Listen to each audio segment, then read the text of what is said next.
Welcome to the city of Falls Church, Virginia, also known as the Little City. Falls Church City is within Virginia's 8th Congressional District. We are right across the street from my house. This city, though tiny in size, has been the epicenter of a huge national debate about who gets represented in America.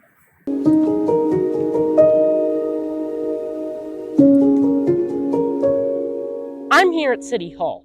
This building is just 7 miles west of the nation's capital, where in the year 2020, racial tensions surged in the wake of George Floyd's murder.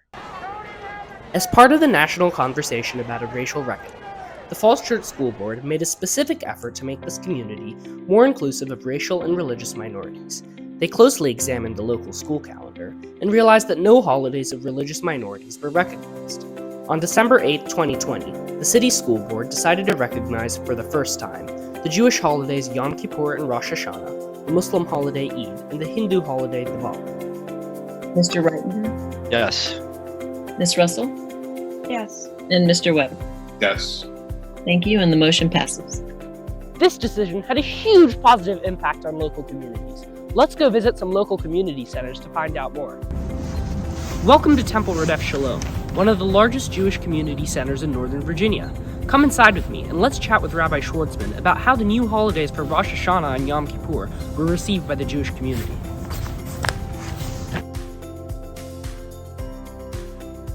What benefit did you see to having Rosh Hashanah and Yom Kippur off? We were able to be fully present here as a congregation because our students did not have to go to school or didn't have to make that choice. And of course, within all these holidays, no matter what religion you are from, there are values being espoused. There's community being built. The same sentiment was voiced at Chinmaya Somnath, a Hindu community center, where I met with the director, Mr. Mani Jagadish. It's definitely a very valuable advancement to honoring the religious diversity. In US, people from various religions coexist harmoniously, but there is not much knowledge about the ethnicities. These holidays are an excellent opportunity to gain the insight and accept other customs. I also went to Dar al-Hijra, the largest mosque in the DC area, where I learned that while it was great to have the religious holiday off, it created its own problems. It was good and bad. So the good thing is that it was actually recognized by those particular counties and by those particular institutions. The problem with that is that just because the schools are recognizing it, it doesn't necessarily mean that the workflow and the workforces are recognizing that. The issue that the imam raised was voiced by others in the community. There was an inherent problem.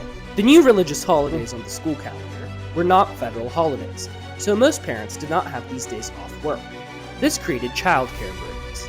These concerns resonated with the school board, and sadly, in 2022, just 2 years after the new school schedule was established, the school board decided to rescind the new religious holidays.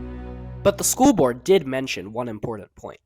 Christian observances are kind of baked into the way that the U.S. calendar is structured, right? Christmas is a federal holiday. In this point lies the solution. A solution that recognizes our country's religious diversity without burdening working families.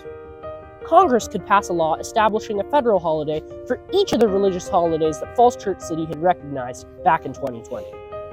I think it would be really significant and transformative. It would be a holiday for both parents and for students. This would create a way for more than 5 million Hindus to observe the holiday with a real enthusiasm. It would make a very big difference in the students' ability to truly observe these holidays.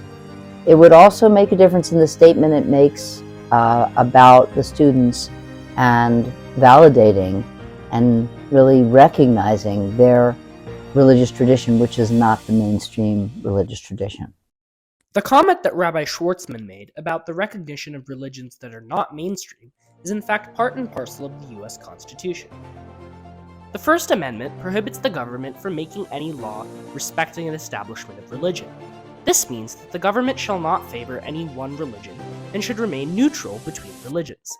Since Christmas is already a federal holiday, adding additional holidays representative of other religions would in fact be keeping with the ideals of the Founding Fathers. But is it really possible to add new federal holidays to the calendar here in 2023?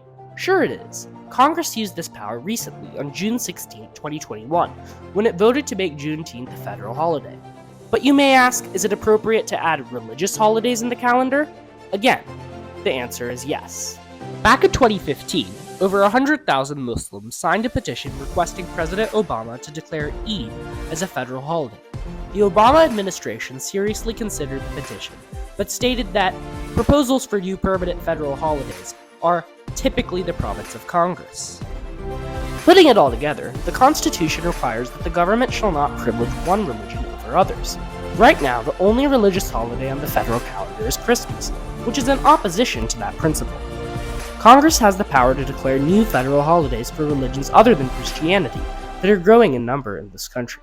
The legislation I would introduce to Congress would give each major religion one federal holiday.